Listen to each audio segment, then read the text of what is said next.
मैं एसएम रज़ा, आप देख रहे हैं उर्दू न्यूज़ बिहार। नए साल के इस मुबारक मौके पर पुपरी थाना के एएसपी जनाब प्रमोद कुमार यादव जी का विदाइया प्रोग्राम पुपरी थाना में मुनअक़िद किया गया। इस अहम मौका पर उन्होंने क्या कहा, सुने।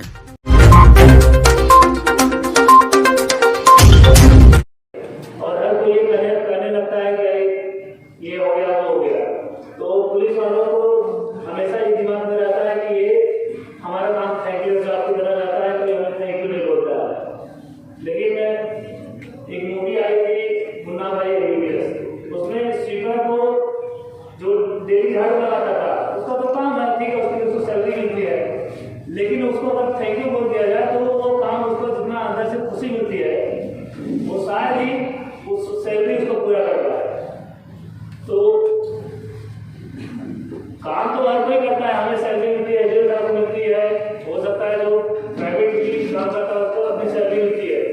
लेकिन उस काम के साथ साथ अगर लोगों का प्यार दुलार भी मिलता है ना, वो कहते हैं कि हम अगर 24 घंटे में 1 घंटे समय 1 घंटे में वो लगता है ना कि वो योगा की तरह जो अच्छी नींद आती है, तो वो बढ़िया नींद सुकून देता है। और ज़्यादातर बात यही है, साहब ने तारीफ की और अन्य सारे पदाधिकारियों ने और आप गणमान्य व्यक्तियों ने, और एक तरीके से कहें कि आप लोग जनता के हमारे प्रतिनिधि आईने हैं जो जनता की तरफ से बातें रखे हैं। तो मैं भी जब पुपरी में पोस्टिंग हुई थी तो ट्रेनिंग में ही था, तो यहाँ पे पहले सदर में जो एसडीओ थे IAS गौरव, वो मेरे बैचमेट ही 2017 बैच तो भी हैं, अभी डीडीसी कैमूर है, तो उनका दोस्त मेरा दोस्त था, उनके माध्यम से उन्होंने फोन किया। 4 दिन मेरी ट्रेनिंग बाकी थी, इसके बारे में पोस्टिंग होनी थी, एसडीओ साहब बता रहे थे, उन्होंने बोला कि यार सीतामढ़ी थोड़ा कमजोरी बहुत ज़्यादा है और बड़ा अजीब सिचुएशन है वहाँ पे, तो जाओ देखो क्या करो।